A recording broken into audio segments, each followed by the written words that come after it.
Rachaduras nas paredes do córrego Retiro Saudoso, na Avenida Francisco Junqueira, voltam a preocupar os moradores de Ribeirão. A mesma ponte que caiu lá em 2012 tem apresentado problemas cada vez maiores. O passado e o presente se encontram nas paredes do córrego que acompanha Francisco Junqueira. As rachaduras no talude chegam até a ponte que dá passagem para a Avenida Plínio de Castro Prado. Na análise do engenheiro civil, um acumulado de problemas e decisões erradas durante mais que uma década. Já não dá mais para apontar apenas uma causa. O crescimento da cidade tem aumentado a carga de águas que chegam ali de uma vez só, principalmente durante as chuvas de verão. Aumentar a margem do córrego não é viável. Por mais trabalhoso que possa ser, o especialista aponta que a situação pede obras para aumentar a capacidade subterrânea nas duas faces da Francisco Junqueira. Até porque não seria possível afundar mais o leito das águas. Nesse caso, que é uma região onde tem um basalto extremamente de rigidez muito grande, é muito difícil. Ele é muito difícil para a obra, para remover esse basalto e afundar à medida que for possível. Por isso que a sugestão mais prudente seria a criação de duas galerias bem dimensionadas, já prevendo esse crescimento habitacional. As rachaduras não são a única preocupação do local. Do outro lado da ponte, mas também pertinho dela, a parede do córrego está perdendo a sustentação. Um buraco na base de concreto entrou em processo de alargamento. A água encontra o caminho correto. E ali você vê pelas imagens que a água está entrando num lugar onde não tem sustentação. Acontecer o deslizamento, o desbarrancar desta parte aqui, é bem provável que nos próximos anos estaremos fazendo uma reportagem sobre esse problema. E já que o assunto é previsão pessimista, o atual governo precisa olhar para os registros do passado e entender que o recado é bem claro. Em 2012, esta mesma ponte caiu depois de dar muitos avisos que foram ignorados. Era uma noite do mês de novembro e, por sorte, ninguém se feriu na ocasião. O trânsito pesado da via passou meses interditado em obras. Isso aí foi avisado, ligaram, ele ligou para várias autoridades e ninguém resolveu nada. E hoje nós estamos aqui, vendo isso. Na ocasião, um dos engenheiros da prefeitura deixou claro que faltou fiscalização e manutenção na estrutura. Pode ter acontecido há muitos anos, que a gente acho que não tinha nem conhecimento da gente, né? Eu mesmo não estava sabendo, não, alguma coisa a respeito dessa ponte aqui. Inclusive, o superintendente da guarda me ligou, era agora que ocorreu, eu até assustei, né? Falei, o quê? Eu corri para cá, né? 13 anos depois, a situação é repleta de semelhanças, inclusive o temor por parte do Ribeirão Pretano. Acho que uma manutenção preventiva, né? Uma correção, né? É muito mais fácil, muito mais rápido, muito mais barato do que evitar de cair. Agora chega o período das águas, se Deus o livre vier acontecer de romper alguma coisa, ou a água levar, esse cimento está solto ali, é muito melhor fazer uma correção agora do que causar um transtorno depois maior, né? Tem que interditar uma rodovia, uma via, né? É preciso destacar que as falhas estão localizadas bem em frente a uma repartição municipal. O prédio vizinho às rachaduras abriga justamente a Secretaria de Planejamento.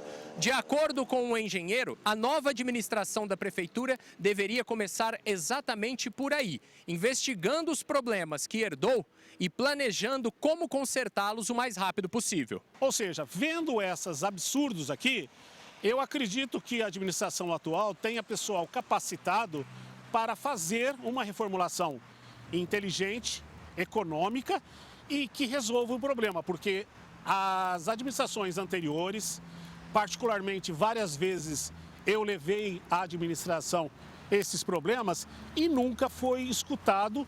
Avisos e opiniões técnicas realmente nunca faltaram.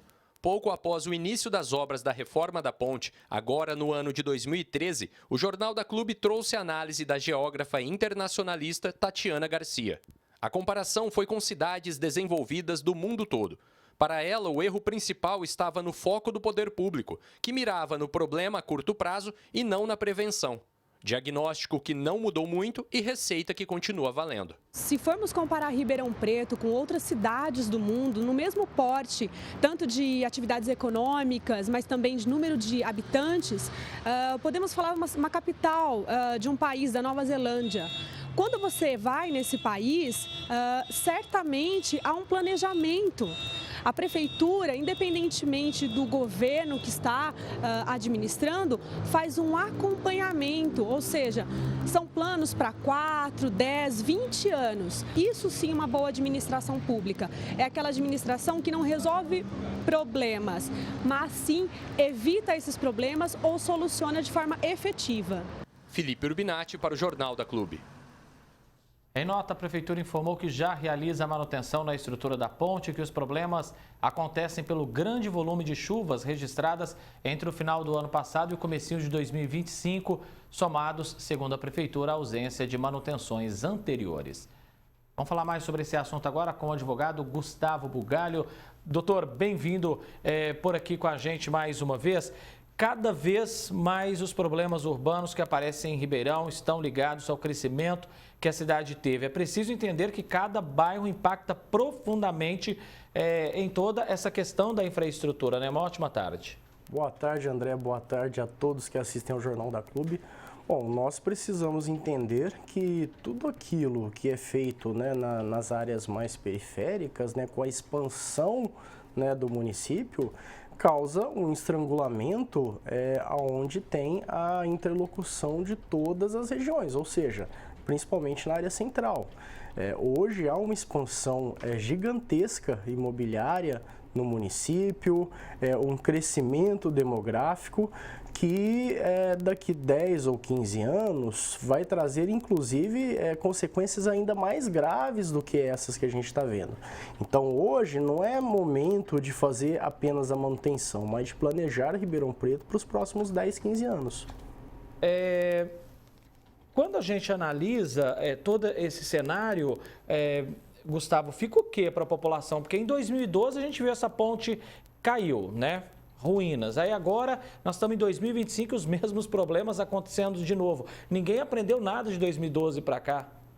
O que fica para a população é um hábito muito comum e negativo da administração pública de esperar o problema acontecer para depois tentar solucionar ou pelo menos tapar buracos, né? E não o hábito muito importante que já acontece em países, locais mais desenvolvidos, que é de realizar um planejamento, de analisar o cenário para 5, 10, 15 anos e ver o que pode ser feito agora. E aí, a gente fica se perguntando também, né? Porque Câmara entrou, Câmara saiu, né? Foram mudando ali algumas estruturas da Câmara. Só que um detalhe importante ninguém fez, que é o de fiscalizar, né? Exatamente. A fiscalização era fundamental, era essencial. E a gente precisa lembrar também que hoje nós temos instrumentos, se a administração pública não sabe exatamente como contornar uma solução, nós temos instrumentos, inclusive através do diálogo competitivo, que a gente traz empresas especializadas em achar soluções tecnológicas que podem ser aproveitadas para os próximos anos. E agora, daqui para frente, também fica até uma cobrança para a atual gestão, fazer uma manutenção mais afinco em todas essas pontes, vistoriar todas elas, porque depois que já está em ruínas, aí você vai gastar muito mais, fazendo uma licitação que é cara, fazendo uma obra que é muito mais complicada, quando talvez a manutenção adequada já resolveria, né, Gustavo? A manutenção adequada, ela com certeza já resolveria. Essa administração recebeu uma herança e um legado. A herança de resolver o que não, fazer a manutenção do que não foi resolvido anteriormente e o legado de poder mudar, né, o município no sentido de fazer esse planejamento, né, e pensar a longo prazo, evitando aí futuramente, principalmente, situações desesperadoras, acidentes e até mesmo que levem risco, né, ao ser humano. E a população precisa olhar, né, para situações como essa, entender de fato a necessidade de participar das discussões públicas da vida da cidade, né? André, a população é a maior interessada.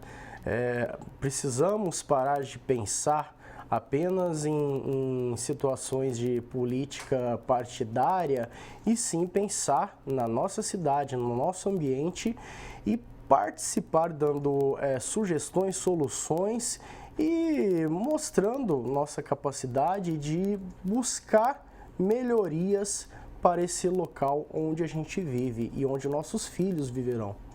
Doutor Gustavo Bugalho, advogado, agradeço muito a presença do senhor aqui mais uma vez com a gente. Bom fim de semana, até a próxima oportunidade, doutor. Eu que agradeço, é sempre um prazer e excelente final de semana a todos. Até mais.